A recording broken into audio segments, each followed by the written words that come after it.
Hello and welcome. Times are busy, so let me try and fill you in.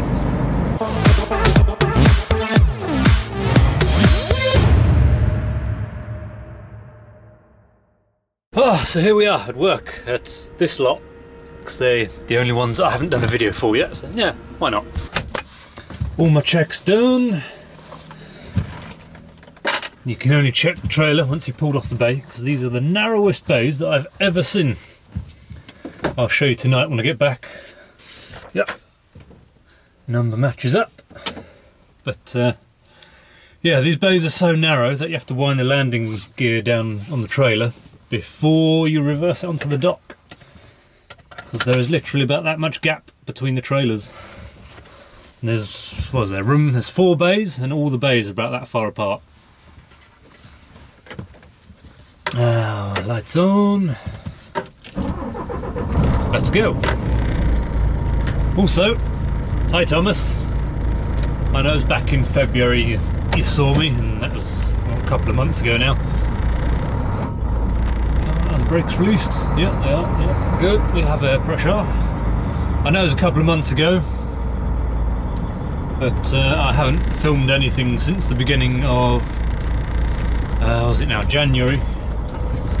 So it's been a gap. I'm just trying to get rid of all these videos that I've had built up, but I've now finally caught up, and we're on our way.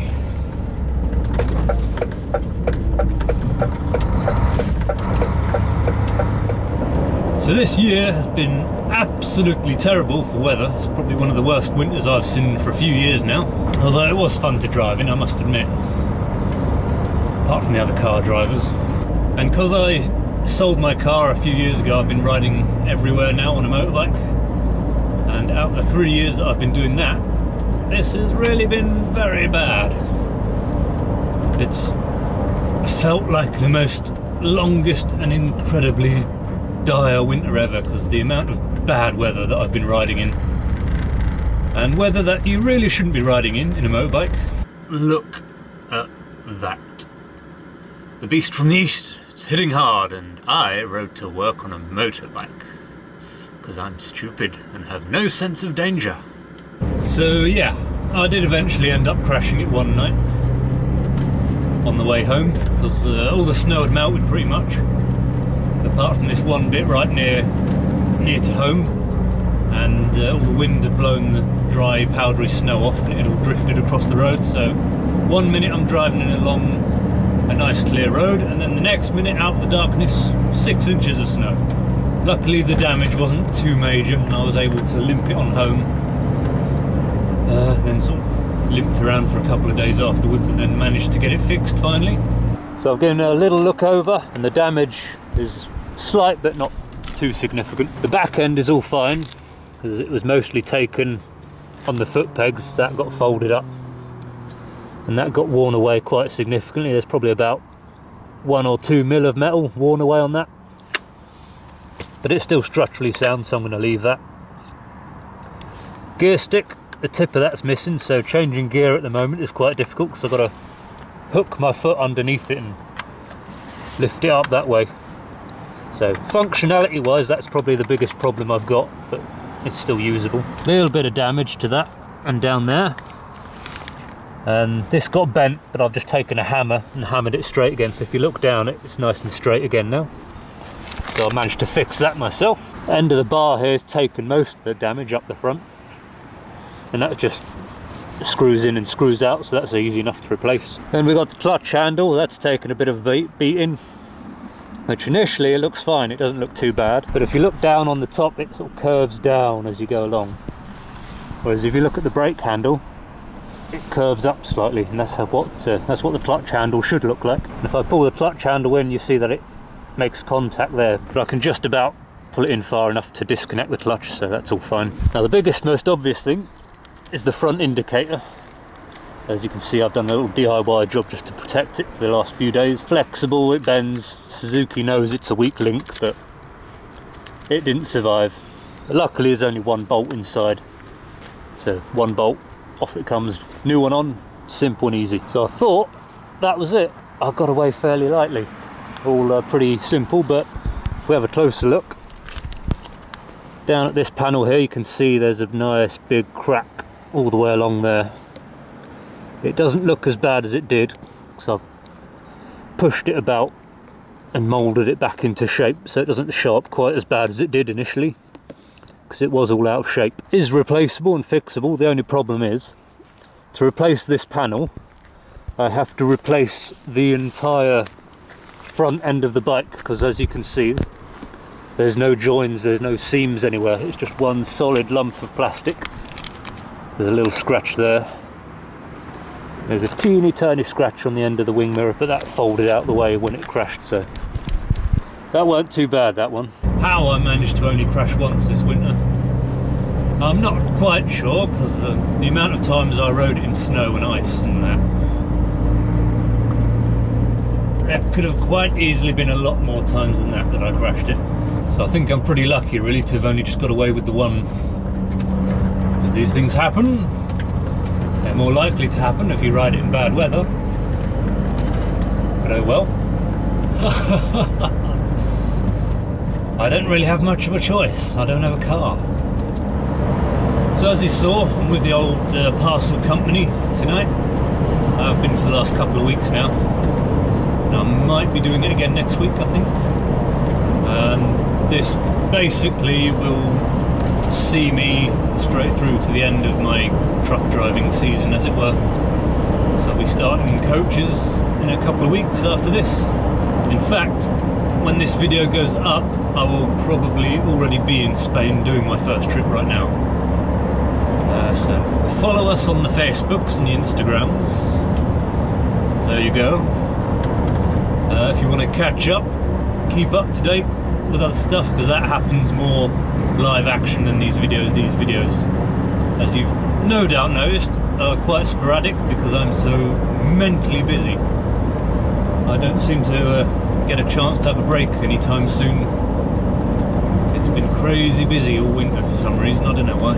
Just have no time to do anything. Going back to the coaches, my first trip is an absolute doozy, because out of all the trips that they do, there's only two that really took my fancy, and my first trip of the season is one of the two that I really want to do, and it's a good one. You'll like it.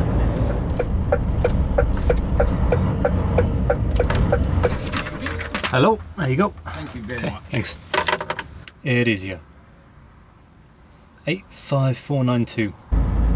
They've got really weird shunters at this place, and I've never seen them anywhere else ever. They're Terberg ones, but they're really long, and I can only really describe them as dual purpose ones, because they're really long so they can pick up the demountable bodies off of the rigids, but then they've also got this hydraulic fifth wheel that you normally get on the shorter ones, so it can pick up articulated trailers as well. And they look really strange when they're doing it, because you've got the cab at the front and a massive 15-foot gap, and then the trailer following on behind.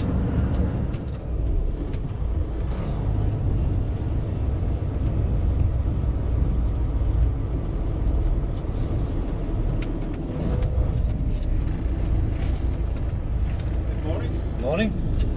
There you go. Thank you.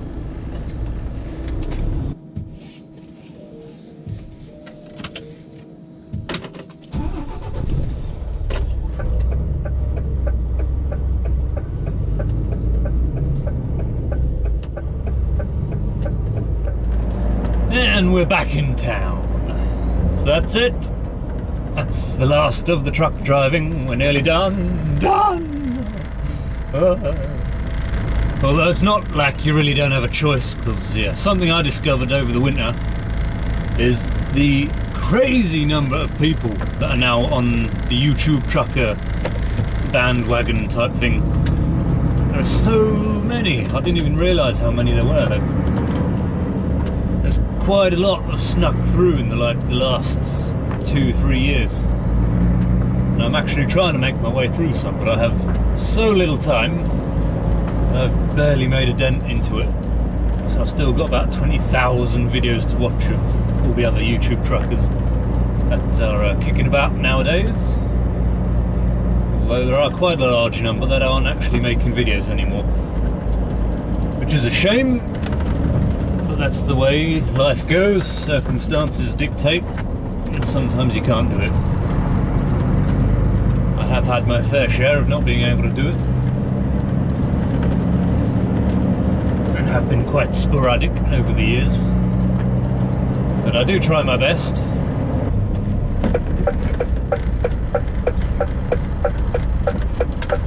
And we're back in the yard.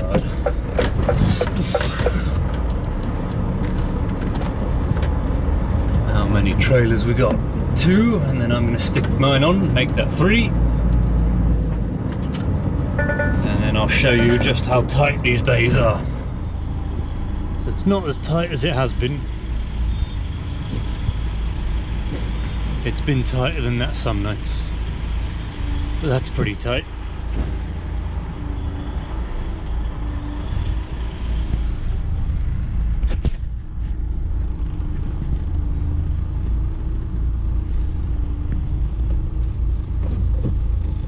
They're not very evenly spaced. That middle one's over this way slightly, and then it means that my one's got a larger gap than normal.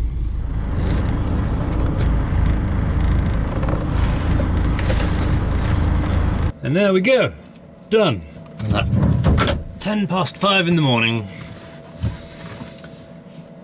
Nice and easy. So that's truck driving, and that's what's going on at the moment.